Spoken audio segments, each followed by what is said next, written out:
So for this question, it says that L1 has this equation here, 2x plus 4y minus 3 is 0. L2 has the equation y is equal to mx plus 7, where m is a constant. L1 and L2 are perpendicular, so part A is just find the value of m. So if gradients are perpendicular, that means they're negative reciprocals of each other. So our first task is I'm going to write that in the form y equals mx plus c, so I can work out what the gradient of that line is. So I'm going to make y the subject, so I'm just going to minus the 2x and add the 3 across, and then divide everything through by 4. So that'll get me minus 2 over 4x plus 3 over 4. I don't really care about the y-intercept, I care about this. So for L1, the gradient is minus a half. I'm just going to call it M1, even though I know the other one's called M. So that's minus a half. So therefore, for M, which is our gradient of L2, that's just going to be the negative reciprocal, which would just be 2. So it would be y is equal to 2x plus 7.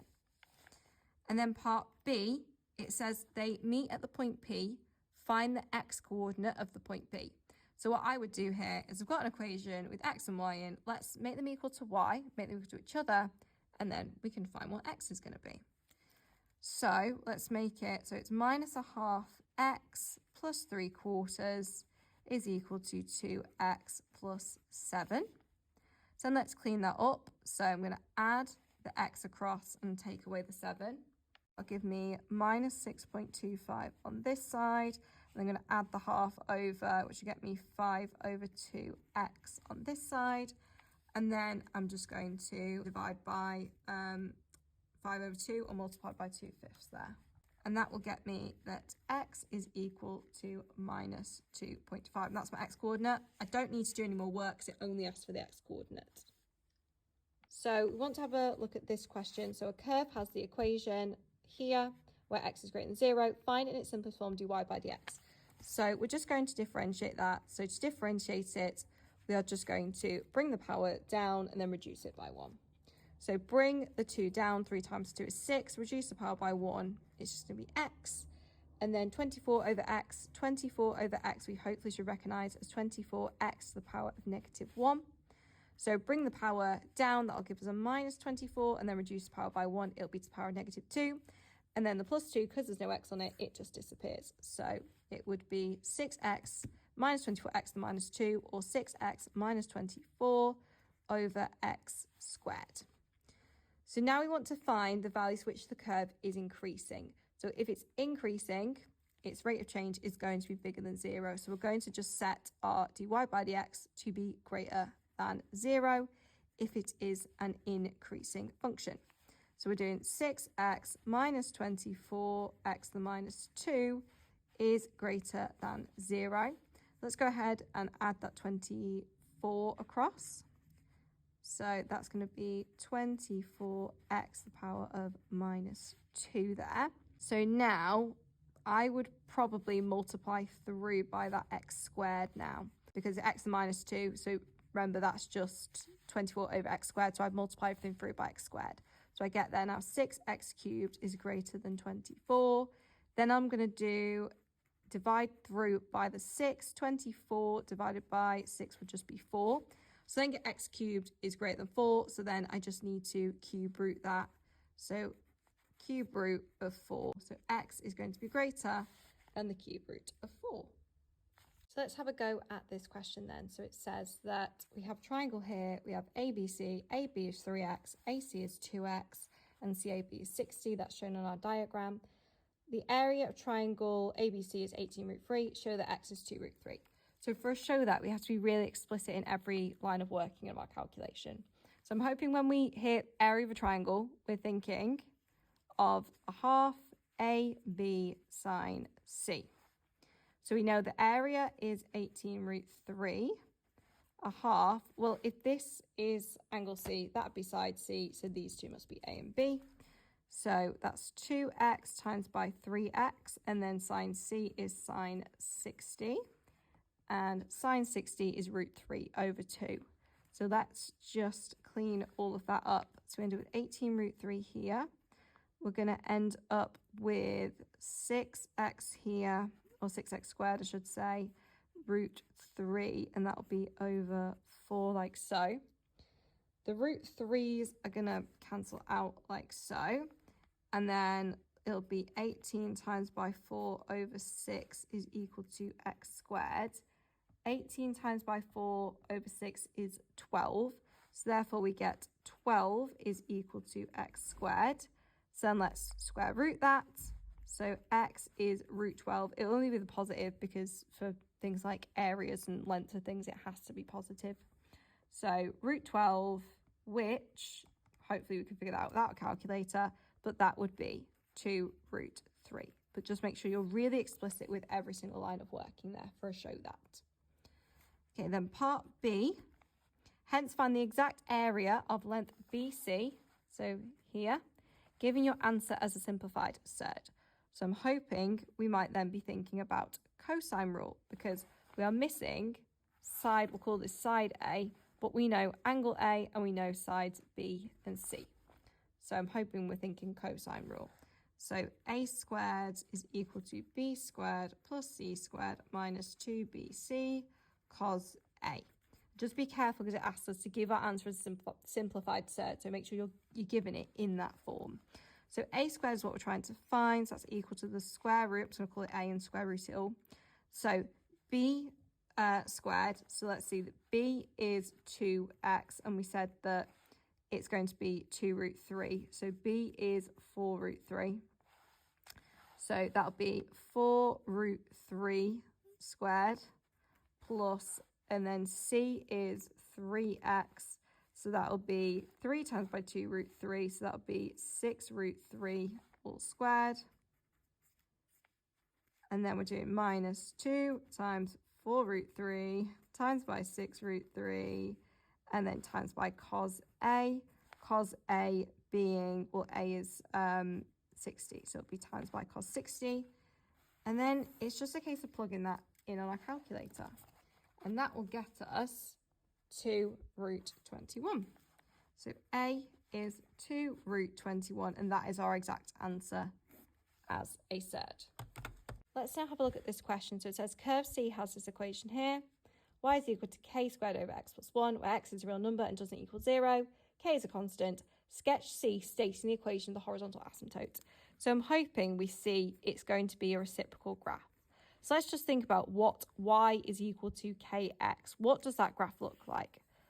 I'm hoping, well, most of us recognise this bit, and we recognise that it doesn't touch either axis because x can't be 0 here, so that's where our horizontal asymptote would be. It would be the x-axis here. And then we always seem to forget whether it goes up here or where it's going to go down here. So the easiest thing, I think, if it's x squared, then it's got to be positive. There can't be anything on the negative, so when we square something, it gets rid of the negative. So it's not x squared, though it's x, so therefore it is going to do this. So that's y is equal to kx. The k, if we think about transformations, the k is just going to stretch the y, but here we think about horizontal asymptotes, it's not really going to do anything here. So we don't want that though. We want y is equal to k squared over x plus 1. So let's think about what's happening here. So k squared, k, it doesn't really matter. K is a constant, it doesn't really matter. So we've got our reciprocal graph, but it's going to shift everything up 1. So where we did have a horizontal asymptote here on the x-axis, it's now going to shift everything up. So now it's going to go through 1 instead. So our horizontal asymptote is going to be at 1 instead. So when we sketch that out, so we need 1 there because that's where our asymptote is going to be. So let's just draw that on there at y is equal to 1, like so. And then let's just draw it. So all we're doing is just shifting it up and just make sure we are definitely not going to touch the axis there. And then here you are going to, again, the asymptote is now at 1, not 0. So you are going to go through the axis here like so. And our asymptote, we need to state the equation of it. The equation of it is y is equal to 1 because on our y-axis, we are always at 1. So that is the equation of my asymptote. That's part A. Part B, so it then says the line L has the equation y is equal to minus 2x plus 5, show that the x coordinate of any point of intersection is given by the solution with this equation. So what we need to do here is, first of all, let's make them equal to each other. Let's make them, so they're both equal y, let's make them equal to each other. So we'll get k squared over x plus 1 is equal to minus 2x plus 5. Then let's make that a bit tidier. Let's make it look like this, basically. That's what we're trying to do here, aren't we? So let's multiply everything through by x. So that's going to be k squared there. Then that's going to be plus x, and that's going to be minus 2x squared plus a 5x. And then let's tie that up. So it wants our x squared, 2x squared to be positive. So let's move that across to the other side. So that would be plus 2x squared. Then take the 5x away, we'll be left with minus 4x. And then it just be plus k squared is equal to 0. So that's part B. And then part C, it says find the exact values of k for when L is a tangent to C. So to do that, what we can do is actually use this. So if it's saying hence, that's a big indication to use the thing you just worked out, or use the thing it's telling you here, because that's why this is a show that, is because you need that for the next part. So think about things like exam technique here. So find the values where it's a tangent. Well, we can use the discriminant. We've got a quadratic, so we can use the discriminant to find that, the solution where they intersect each other. So the discriminant, remember, is b squared minus 4ac, and we're just going to set that equal to 0. So b is minus 4, so it's minus 4 squared minus 4 times by a, which is 2, times by our c, which is going to be k squared, all equal to 0. So that's going to give us 16, and then minus 8k squared is equal to 0. Add the 8k squared across, 16 is therefore equal to 8k squared. And then divide through here by the 8, so we end up with 2 is k squared. And then square root that. And it's going to be plus or minus. Unlike the last question where it was a length, this isn't. It's just a point of, it's what k could be. So it could be plus or minus. So it's plus or minus root 2 as our answer. So this next question is dealing with circles. So circle has the equation x squared plus y squared minus 4x plus 8y minus 8 is equal to 0. So find the coordinates and the radius. So I'm hoping we recognise that we're going to have to use the equation of our circle. So if you remember, equations of a circle are in the form x minus a squared plus y minus b squared is equal to r squared. So the centre is the coordinate AB and r is the radius. So we basically need to put this in this format. So let's first of all just group all the x's and y's together. So x squared minus 4x plus y squared plus 8y, and then we're just going to add the 8 across, so it's equal to 8. So you might be thinking, how can I do this? Because I don't want 4x's. If I factorise, it's not going to give me it in this form here. So thinking about what we could do here, we could complete the square to do this. We can write this in the form x minus a squared plus or minus something by completing the square. So let's do that. So if we complete the square here, we're going to get x minus 2 squared. And then we do that, that will get me a plus 4. So I want to minus that 4. And then let's do the same thing here. We'd end up with plus y. That will be a plus 4 squared. That is going to get us a plus 16. And we want to get rid of that because we don't want a constant term. So that'll be minus 16 is equal to 8. And then let's just add that over. So that's adding 20 over there. So it's going to be x minus 2 squared plus y plus 4 squared is equal to, add the 16, add the 4. That would give us is equal to 28. So therefore, the centre of my circle will be at 2 minus 4. And then the radius will just be the square root of 28. And if you wanted to simplify that, we could just do root 28 is equal to 2 root 7. So that's the first part of our question. Done. So now it's asking us, so the straight line, x equals k, where k is constant, is a tangent to our circle. Find the possible values for k. So let's just think logically about what this equation, what this circle would look like. So I'm just going to sketch really roughly some axes on here. So the centre is at 2 minus 4. So if I put 2 here, put minus 4, we're somewhere here. Our radius is 2 root 7, so it's 2 and a bit, but it doesn't really matter. So our circle is going to look something like this. Very, very rough. And let's think about the form of x is equal to k. Well, x equals, so that's going to be a vertical line x is equal to, because if we're going through the x-axis, that's x equals 2. And if it's a tangent, that means it's only touching at one point, so it's got to be at either end of our circle. So it's got to be either here or here. It can't go anywhere else, because if it does, it will cut through the circle at more than one place, so it can't be a tangent. A tangent only goes through at one point. So that distance there is going to be equal to the radius of my circle, and then same here. They should be the same. They're not in my diagram, but that would also be equal to the radius of my circle. So x is equal to k. What values could k take? Well, k is going to be 2 plus the radius and 2 minus the radius. So k will be equal to 2 plus 2 root 7, and k will also be equal to, or could be equal to, k minus 2 root 7. So for that one, it's not involved really complicated algebra. It's just thinking about what that circle would look like, kind of, and what x equals k could look like, and how a tangent works. And let's have a look at this question. So we have here a cubic.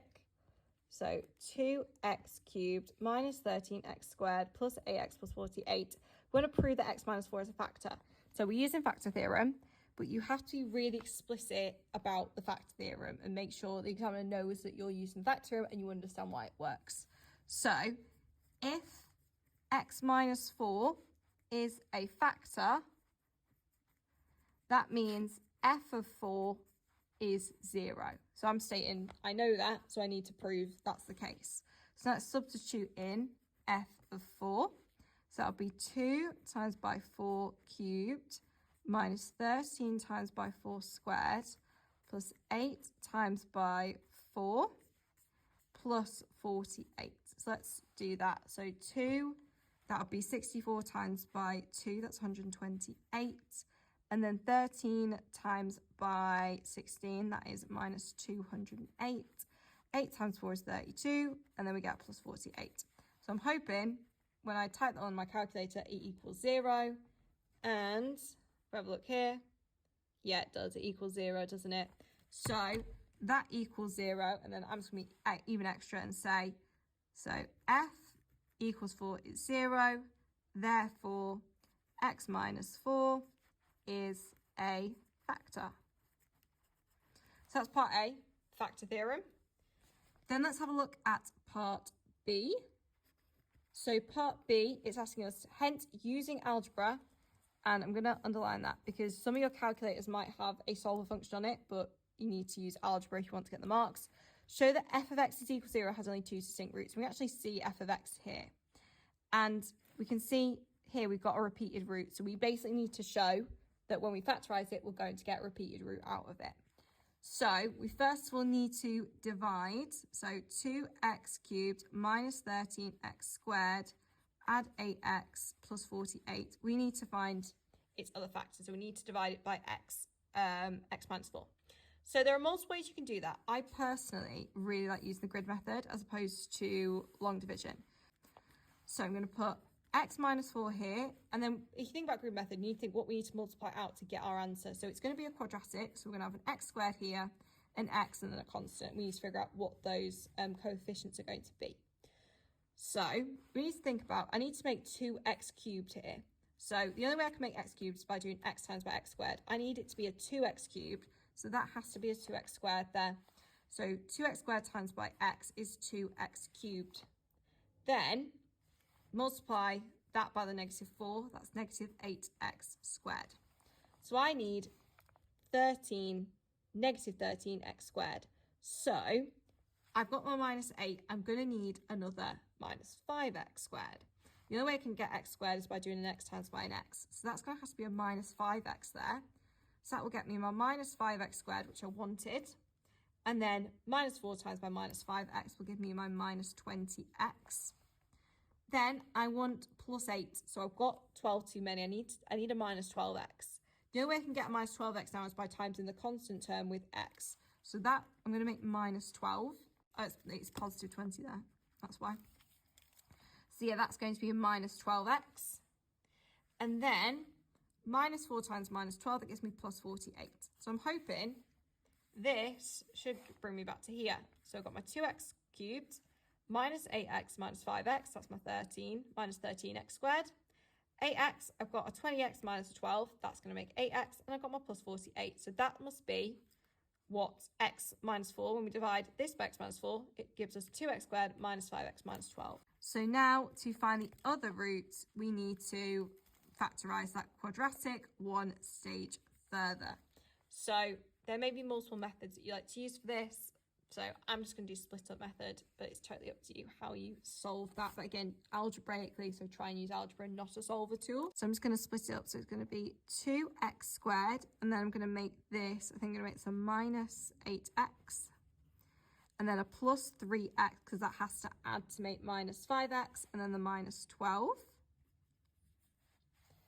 Then let's factorise this side. So we're going to take the 2x out to leave me with x minus 4.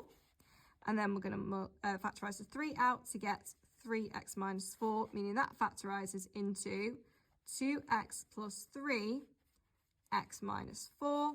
So therefore, that quadratic here factorises into this.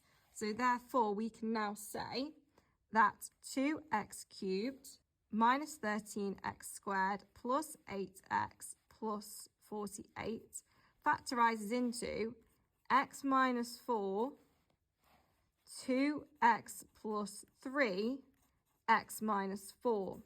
So what we were trying to do here, question 2 or part B, is we were trying to prove that it's got two distinct roots. So we needed a repeated root here.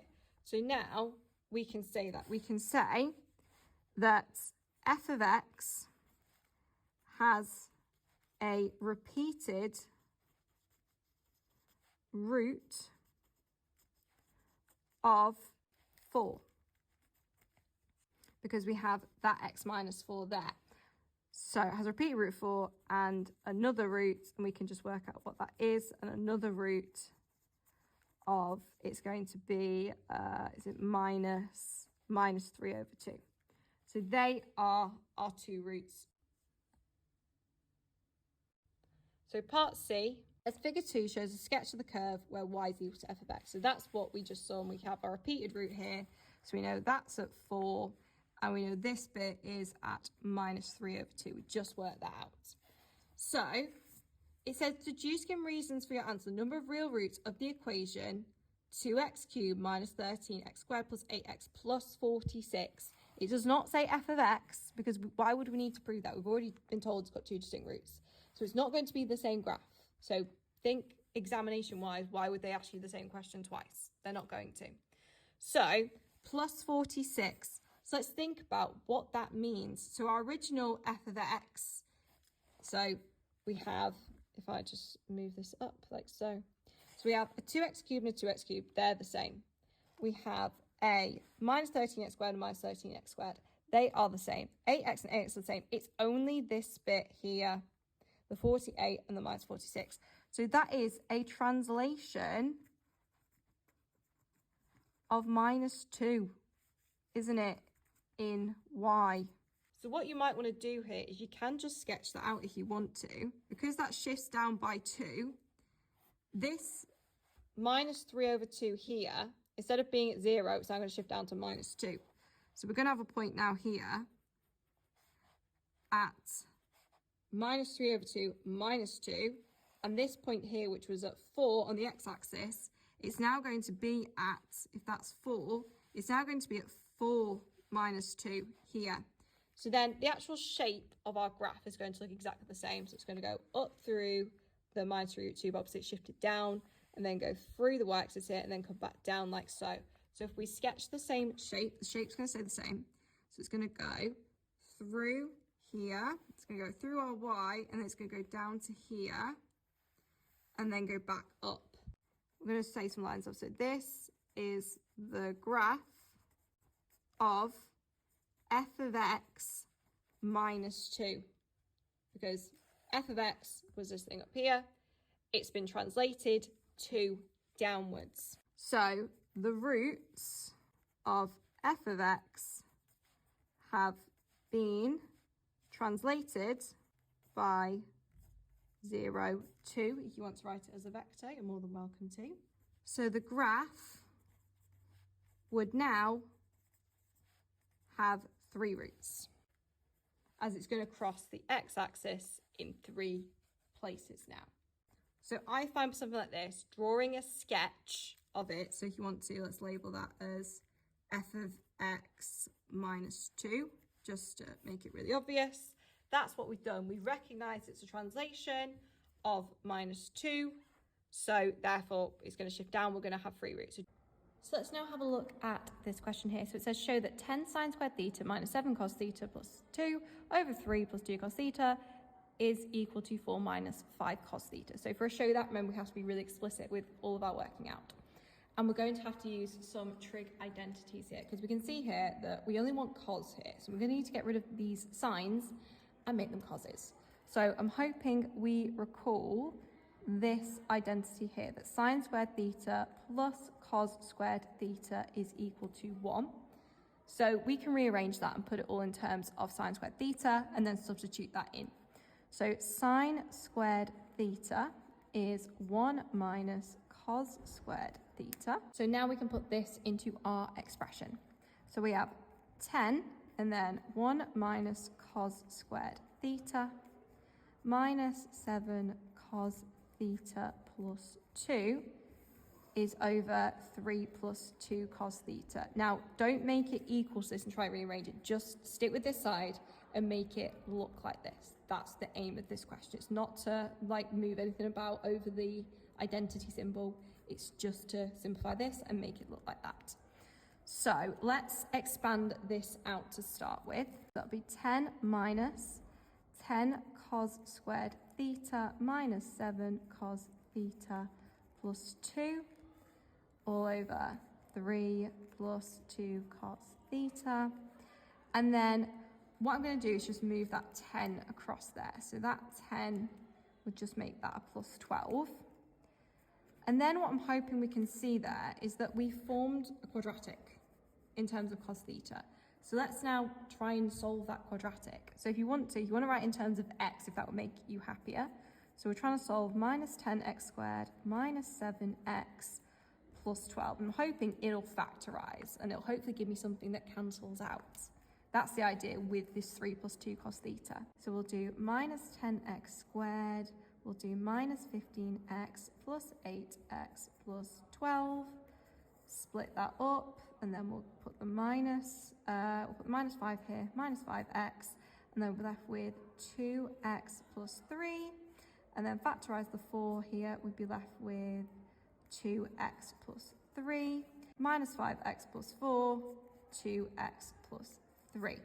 So that means replace the x's now again with cos x. So that's going to be, instead of all this, we can just now rewrite that as minus 5 cos theta plus 4, and then 2 cos theta plus 3 over 3 plus 2 cos theta. Now, 2 plus 3 cos theta and 3 plus 2 cos theta, they are the same thing. So they will cancel out like so. And that will leave me with minus 5 cos theta plus 4, which is equal to, just swap in the numbers around, 4 minus 5 cos theta. So that's the first part of that. I've shown that all this becomes this. Let's now have a look at part B. So it says, hence, or otherwise, solve for between 0 and 360, the equation, and then it's this thing here. So same as we had up the top there, is equal to 4 plus 3 sine x. So when it says hence, that normally means use what you did before, or if it's a show that, the reason why it's a show that is because you need this bit for the next part of the question. So instead of dealing with all this stuff, well, we know that that's the same thing as 4 minus 5 cos theta. That's why it's an identity here. So that basically means that we can then replace all this bit with just 4 minus 5 cos x here. So we're now going to say that 4 minus 5 cos x is equal to 4 plus 3 sine x. And now we want to solve for x. So in this scenario, we've got a cos and a sine. Now we need to get it in terms of one trig identity. So if we've got sines and coses, I'm thinking, can we put it in terms of tan? Because we should know that tan x is sine x over cos x. So the 4's are going to cancel out like so, leaving me with minus 5 cos x is equal to 3 sine x. So then I can do divide by the cos here. That'll get me sine over cos, which is tan. And then I can divide through by that 3. So that will get me minus 5 over 3 is equal to sine x over cos x, which is tan. So then we can say that minus 5 over 3 is equal to tan x. So now we solve that. So we're going to do tan inverse minus 5 over 3 to find what that's going to be. That's going to give me minus 59, and then it'd be 0.023 significant figures. Now, for when we're doing equations with trig, we know there's going to be multiple values within our range here, and our range is from 0 to 360.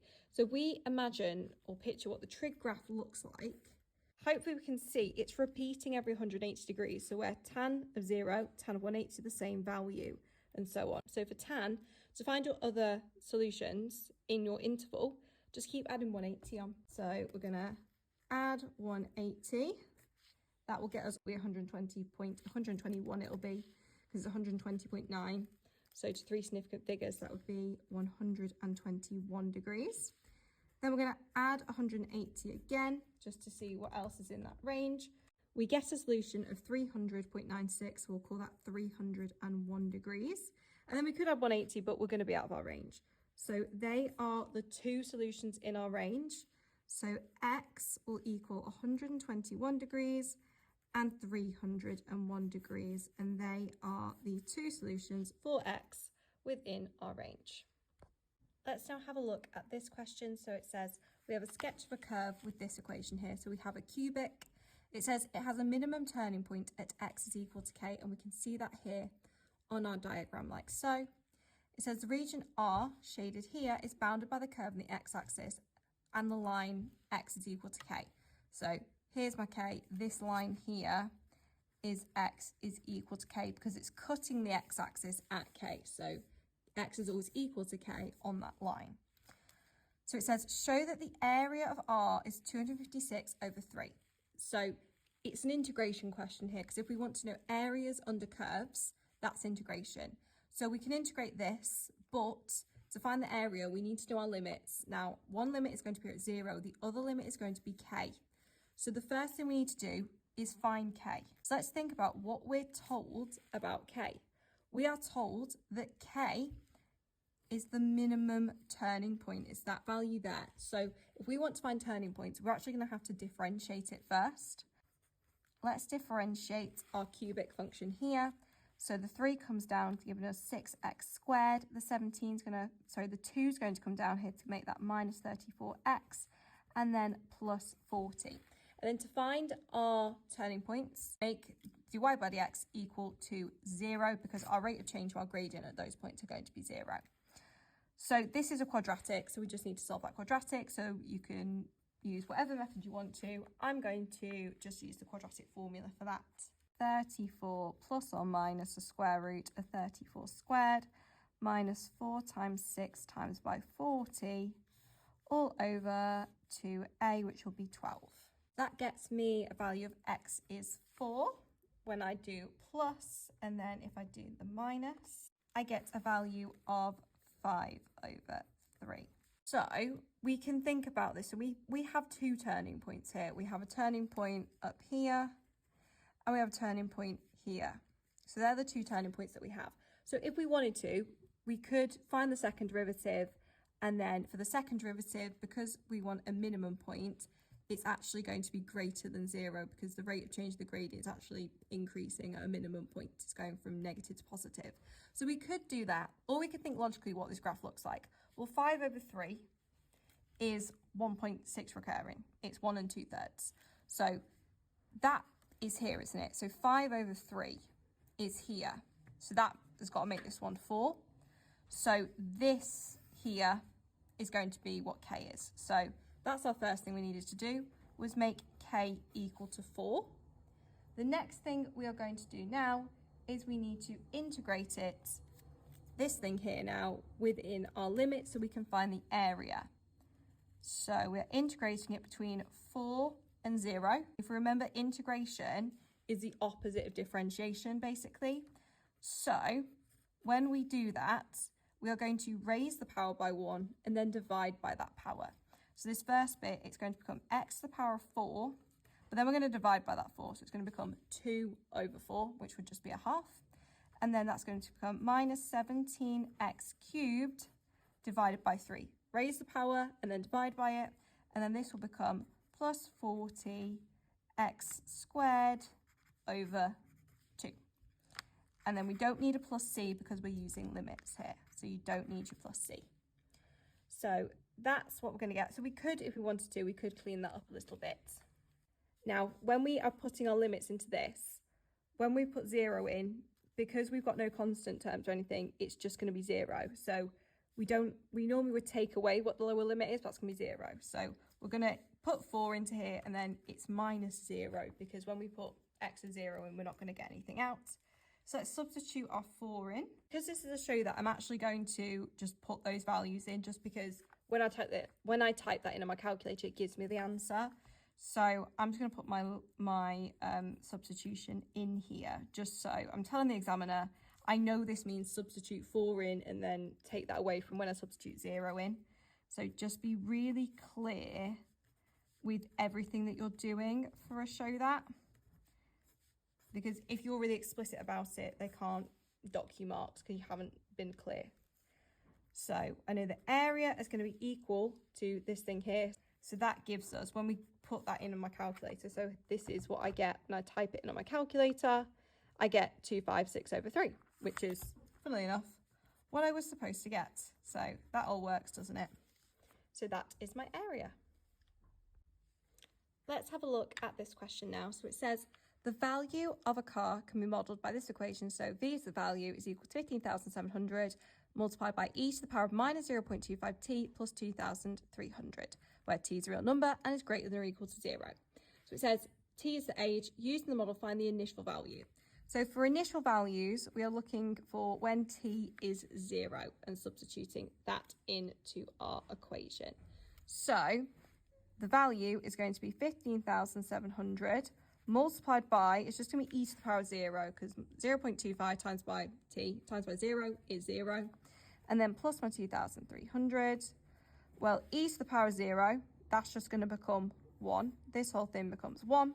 So it just becomes 15,700 plus 2,300. And that altogether will get us 18,000. So the value of the car initially is 18,000. And if you think about it, it's an e to the minus kt, so it's going to be depreciation. So that it's going to get, the value of the car is going to get less over time, which is sort of what we'd expect for a model like this. It's going to decrease in value as it ages. So given the model predicts the value of the car is decreasing at a rate of £500 per year at the instant when t is t, show this. We are decreasing at a rate of this much. So rates, we need to start thinking about rates of change, and it's money per year, value per year. So value, V, and then per year with respect to time. So what we know, what we're basically being told here is that dv by dt is 500. or it's minus 500, I should say, because it's decreasing at that rate. So dv by dt is this. So we basically need to show that when we find dv by dt, that it gives us this thing here, because we know this bit's 500, so we need to differentiate this bit. So let's now do dv by dt. So when we differentiate the e, the constant here, so the k bit, was just going to go on the outside here. So it's going to be minus 0.25 times by 15,700, and the bit in e stays the same, so that's just e to the minus 0.25t. And then the 2,300 bit, there's no t there, so it's just going to disappear. So then we just need to find what 0.25 times by 15,700 is. I'm hoping it's 3925, and it is. There's your proof. So that will give us minus 3925 e to the minus 0.25t. That is dv by dt. So I know dv by dt is equal to this, and I know that it's equal to 500. So let's put those two things equal to each other. So minus 3925e to the minus 0.25t is equal to minus 500. And then what did we want? We wanted this, so we just basically get rid of the negatives by timesing through by -1, but you can just basically write it like this. It's just assumed that we know that we can get rid of the negatives by multiplying through by -1. And again, because it's a show every single step, show that you understand that the rate of change is minus 500, and show that you differentiating that. So it then says, hence find the age of the car at this instance, giving your answer in years and months to the nearest month. So we now just basically are solving it for t. So let's first of all just divide through by that 3925. So I'm going to say that e to the minus 0.25t is equal to 500 over 3925. Then I'm going to have to natural log ln this, because when I do that, it's going to get rid of the e here, because e and natural log, they are inverses of each other essentially. So I'm going to ln both sides. So when I do that, I'm going to get just minus 0.25t on this side is equal to ln 500 over 3925. Then let's just divide through by that minus 0.25. So let's just evaluate what that's going to be. That is going to give me a t of 8.24. But we have to be careful there, because that is in years. If we look at what we said up here, the age of the car, t, is in years. So this is 8.24 years. This is a bit cheeky of them, but they've said find it in years and months to the nearest month. So we basically need to take that 0.24 and convert it into months. So we're going to do 0.24 times by 12, there being 12 months in a year. That is going to give us 2.88 months. And it asks us to round it to the nearest month. So we're going to say that's roughly equivalent to 3 months. So therefore, our final answer after all that is t is equal to 8 years and 3 months. So just be really careful with things like that, because they can trick you with some things like that. And then we are looking at part C now. So it says the model predicts the car approaches but does not fall below the value of A. State the value of A. So let's just think about what kind of graph we're dealing with here. It's basically an e to the minus kx here. It's being stretched by this thing here, 15,700, and it's been translated up to 2,300. So if I just roughly sketch what that is going to look like. So when we consider what a graph e to the minus kt looks like, I'm hoping we recognise this sort of shape here for a decreasing exponential. But you'll notice normally it would come close to 0, the x-axis here. But we've got basically a translation here of 2,300. So this value here is basically going to be 2,300. So as this value here gets very, very big. As t gets very, very, very big, you can try that on your calculator. Then this bit here, that e to the minus kt bit, is going to get smaller and smaller and smaller and smaller, and we're basically just left with that 2300 bit. And we can try that. Let's try e to the minus 0.25. Let's just try 10, for example. So we get 0.082. Then let's try an even bigger value. So let's then try 1000. And you can see that it's 0 now. So this bit, as t gets bigger, basically becomes nothing. So we're left with t 2300 as our final value. So the value of a is going to be just 2300. That's just understanding what our graph looks like. And as I've said, if you are unsure, plug it in your calculator, have a play with what those values are going to do as the value of time gets bigger and bigger. So then part D is state a limitation of this model. So for this, we just need to think about being realistic, and does this model predict any sort of changes that happen in the real world? So you can say literally anything about any other factors that affect the condition of a car in relation to time. So you could suggest things like, you know, the quality or the condition of a car could be a reason why its price is affected. So we could say something about the factors affecting your price and just put like, e.g. the condition of the car, because if a car's brand new but you've totaled it, it's not going to be worth a lot of money. You can also look at things like, does it take into account things like inflation or if the economy changes? So something along those lines. So you basically just need to think about the real world. What other things and other factors could exist? Because we know we've had economic collapses and things, and this simple model is not going to take that into account. So for those 1 marker questions, it is really just thinking about the realism of the model. You need to state a limitation, so a real world thing that could affect the price of a car, for example, and we should hopefully have enough knowledge of the real world to just think logically about what could affect the price of a car.